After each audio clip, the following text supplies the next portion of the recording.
ஸ்ரீ லலிதா சஹஸ்ரநாம பாராயணம் இந்த 46 பாகத்தில் 2வது பாகம் வழங்குகிறேன். அம்பாளை பிரார்த்தித்து கொண்டு இன்றைக்கு வெள்ளிக்கிழமை லலிதா சஹஸ்ரநாமம் பாராயணத்தை தொடருவோம். ஸ்லோகங்களின் வரிகள் தமிழில் கொடுக்கப்பட்டிருக்கு. 4 ஸ்லோகங்களின் அர்த்தம் தரப்பட்டுள்ளது. இந்த செவ்வாய்க்கிழமை 4வது ஸ்லோகம் பூபாலத்தில் பாடினோம்.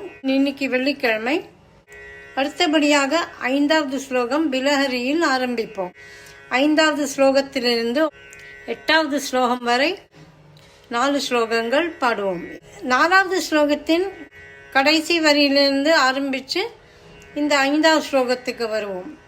குருவிந்த மணிஷேணி கனத்கோட்டி ரமண்டிதா அஷ்டமி சந்திர விப்ராஜ தலிகஸ்தல சோபிதா முக சந்திர கலங்காப மிருகன்னா பிவிசேஷகா வதன ஸ்மர மாங்கல்யா गृहतोरण चिल्लिका वक्त्रलक्ष्मी परिवाह चलन्मीना बलोचन नवचम्पक पुष्पाभ नासादण्ड विराजिता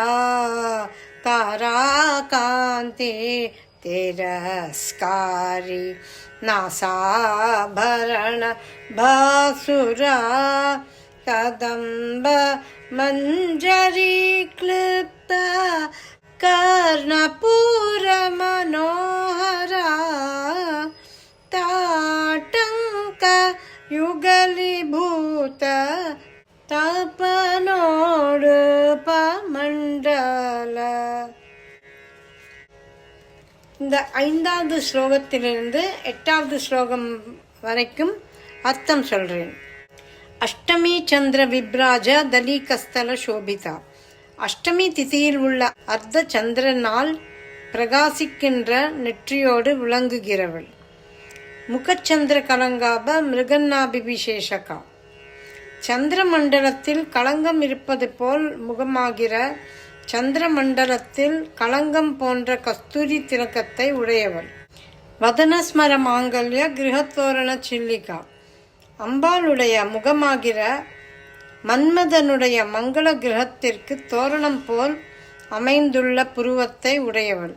அதாவது அம்பாளுடைய முகம் மன்மதனுடைய கிரகம் போலும் அம்பாளுடைய புருவம் தோரணம் போலும் உள்ளது என கருத்து. வக்ரலக்ஷ்மி பரிவாக சலன்மீலா பலோச்சனா. முகத்தில் சோபையாகிற ஜல பிரவாகத்தில் சஞ்சரிக்கின்ற 2 மீன்கள் போன்ற கண்களை உடையவள். அதுபோல் அம்பாள் தன் கடை கண்களினாலேயே பக்தர்களை வளர்க்கிறாள் என்று பொருள். நவ சம்பக புஷ்பாப நாசாதண்ட விராஜிதா.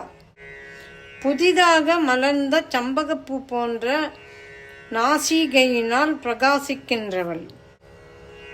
புதிதாக மலர்ந்த நறுமணம் மிக்க செண்பக மலரின் மொட்டை போன்ற மிக நேர்த்தியான மற்றும் அழகான மூக்கினை உடையவள் என்பது இதன் பொருளாகும். அம்பிகையின் மூக்கின் நேர்த்தியை வர்ணிக்கும் அழகிய வரிகள் இவை. தாராகாந்தி திரஸ்காரி நாசாபரண பாசுரா. தாரகா தேவியின் காந்தியை தோல்வி அடைய செய்யும் ரத்னமயமான மூக்குத்தியை உடையவள். கதம்ப மஞ்சரி கிருப்த கர்ணபூர மனோகரா. கதம்ப தளிரை காதின் மேல் பாகத்தில் வைத்திருப்பதால் மனோகரமாக இருப்பவள். தாட்டங்க யுகலிபூத தபனோடு பமண்டலா. சூரிய சந்திரர்களை 2 தாட்டங்கங்களாக கொண்டவள். சுமங்கலிகள் காதில் தரிக்கும் தோடுகளினால்தான் பர்த்தாவுக்கு ஆயு முதலிய க்ஷேமங்கள் வளர்கின்றன. அதேபோல் மூக்குத்தி தரிப்பதாலும் சகல க்ஷேமங்களும் பர்த்தாவுக்கு உண்டாகுமாம். அடுத்த பாகத்தில் 3வது பாகத்தில் அடுத்த செவ்வாய்க்கிழமை 9வது ஸ்லோகத்திலிருந்து 12வது ஸ்லோகம் வரை பாடுவோம். நீங்கள் என் வீடியோ பார்த்து கேட்டு மிக எளிதாக சிரமமின்றி ஸ்ரீ லலிதா சஹஸ்ரநாமம் பாட முடியும், கற்றுக்கொள்ள முடியும் என்று நம்புகிறேன். உங்களுடைய ஃபீட்பேக், சஜஷன் ஏதேனும் இருந்தால் கீழே கமெண்ட் செக்ஷனில் கொடுக்கவும். இது மாதிரி ஒவ்வொரு செவ்வாய்க்கிழமையும் வெள்ளிக்கிழமையும் 4 ஸ்லோகங்கள் பாடி வழங்குவேன். நமஸ்காரம்.